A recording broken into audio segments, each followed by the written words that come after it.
Good morning, good afternoon, good evening. This is Alan Burgos from the hashtag Walk with Love channel. Welcome and welcome back to our channel. Okay, so guys, before we continue our conversation for today, let us just honor our subscribers. They are now 6,718 subscribers. Thank you so much to all of you. Kaya ano lang po tayo, no?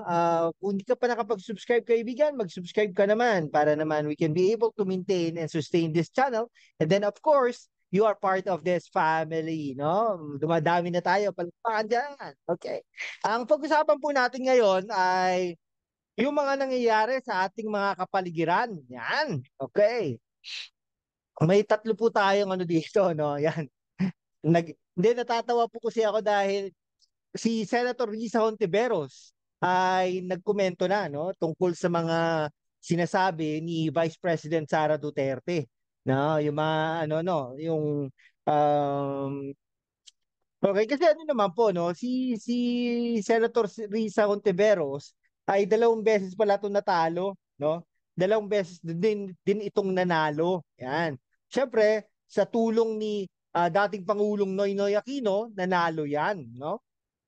Okay, pero si Vice President Sara Duterte ay hindi pa yan natatalo, no.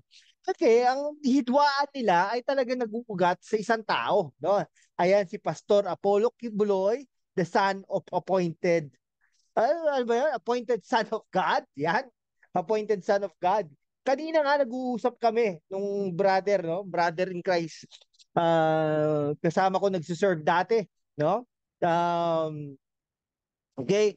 Kung ano nga daw si Kibuloy, si Pastor Kibuloy ay isang son of God or appointed son of God, ay di si Jesus ay isang basta nakalimutan ko.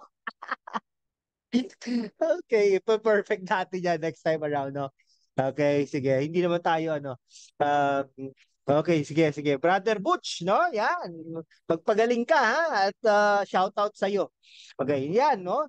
Ang talagang ano nila, mga hidwaan nila ay talagang kay Pastor Apollo Kibuloy. Biruin mo yon, Pastor Apollo Kibuloy ay talagang isa sa mga dahilan bakit naghihiwalay ang mga political friends and partners, no? Yan, 'di ba?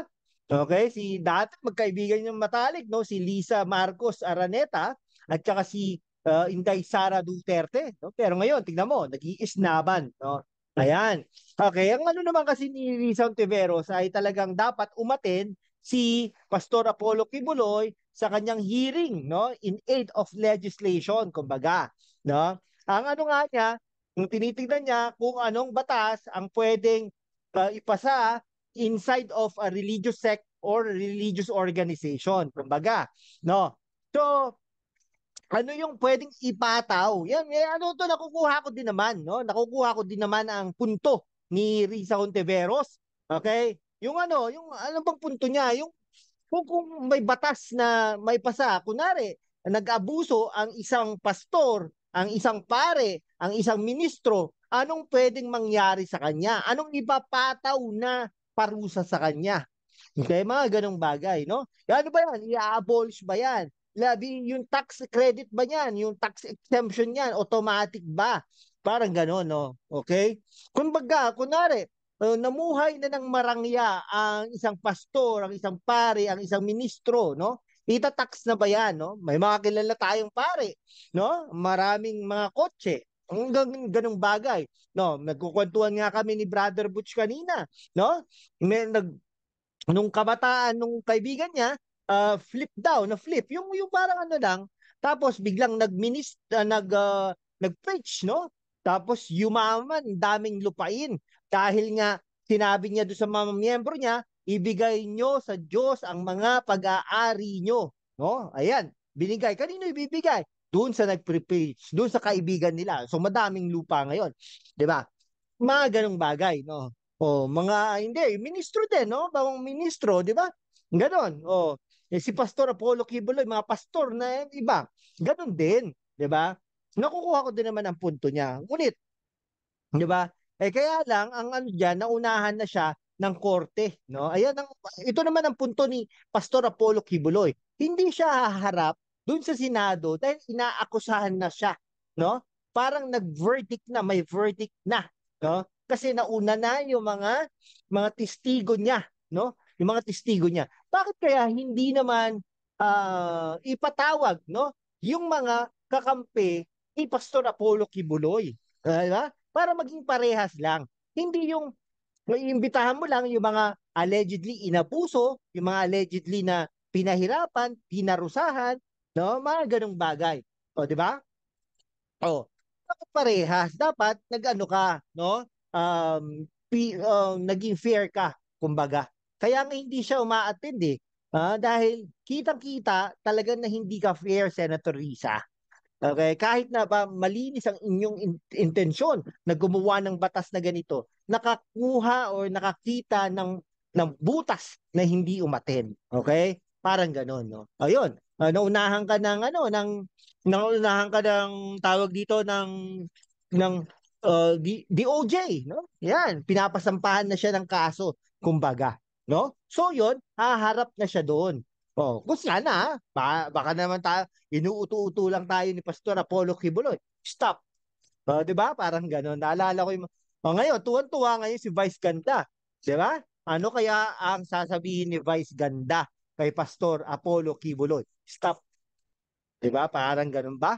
Ayan. O ngayon, si Sara Duterte, pumunta naman doon sa SMNI, no? Na rally, no? Doon sa Liwasang Bonifacio. Actually, ang lapit ko doon eh, no? Hindi lang ako talaga nagpunta dahil pagpa-uwi, taliwas na. Taliwas na yung pagpunta. Pagpunta doon sa eskwela na pinagtuturuan natin, ayan, nadadaanan mo yun. Gusto ko nga mag-video kaya lang nakakatakot din. Dahil syempre, yung ating camera ay ano naman. Anyhow, ayun, hindi na po tayo nakapag-video. Wala na po tayong pagkakataon na mag-video doon sa Liwasang Bonifacio. Pero nakikita po natin sila. Okay? Yung may mga tao na bumababa sa bus, etc. Okay? Yan po. Nung ano pala, nung Martes, no, kahapon, ay pumunta si Vice President Sara Duterte, si dating Pangulong Rodrigo Roa Duterte, si Robin Padilla, si Bato de la Rosa, si Bongo, okay, si dating Speaker Alvarez, mga ganun, no? Si Harry Roque, si Panelo, ha? Mga politicians na sumusuporta dati at ngayon kay Pangulong Rodrigo Roa Duterte. Okay? Ayun po, no? So, ang ano po natin dito ay tatlong personalidad na talagang nagtatalo-talo dito. Una, si Senator Rizon Neveros na mukhang magtatagumpay na talagang ano, kasi may cost order na eh, no? So, until Friday, kung hindi magano si Pastor Apollo Kibuloy, ay Saturday, Sunday, Monday, baka maaresto ito, ha? Monday, dalhin sa Senado yan. Tignan po natin kung nandito pa sa bansang Pilipinas si Pastor Apollo Quiboloy. Ayan. Tapos si Sara Duterte naman talagang ano, no? Matapang din eh, no? Talagang umaharap sa mga kalaban niya, no? Tinatabihan niya pa si Lisa Marcos Araneta, no? Si Bongbong Marcos naman ay very professional na talagang inaano niya, no? Talagang nag-uusap pa sila, no? Privately ni Sara Duterte na kanyang vice presidente. No, ganoon naman eh.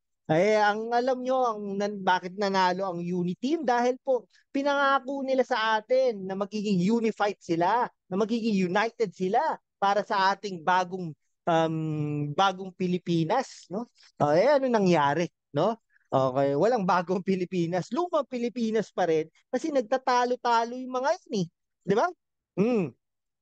Pero sa ano, tingin ko, no, kung maglalaban si Hontiveros at Sara Duterte pagdating ng 2028, may panahon pa naman si Hontiveros na talagang pabanguhin ang kanyang pangalan, no? Kaya lang dati may PhilHealth issue na yan eh, no? May mga corruption issue na rin yan, no? Hindi ko lang alam kung napatunayan, no? Pero malakas din naman yan. Nanalo nga 2 beses, pero pagka senador, number 11, number 12 yata siya, na nanalo bilang senador nung 2016 at saka nung 2022, no? Matindi din eh, no? Tingnan nyo, no? Um, talagang noong 2016 ay Duterte ano, Duterte Swerte lang niya, hindi siya tumakbo ng 2019. Kasi kung tumakbo siya ng 2019, ay lahat ng resources ng gobyerno ay talagang ginamit ni Duterte sa mga senador na tumakbo noon. No? Kaya nga, di ba, walang nanalo sa Liberal Party noon.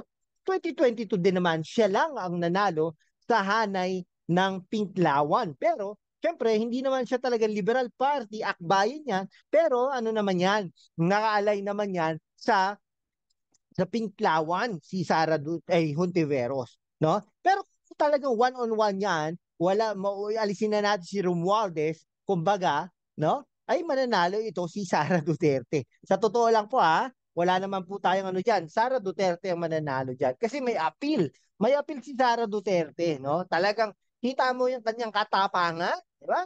Okay?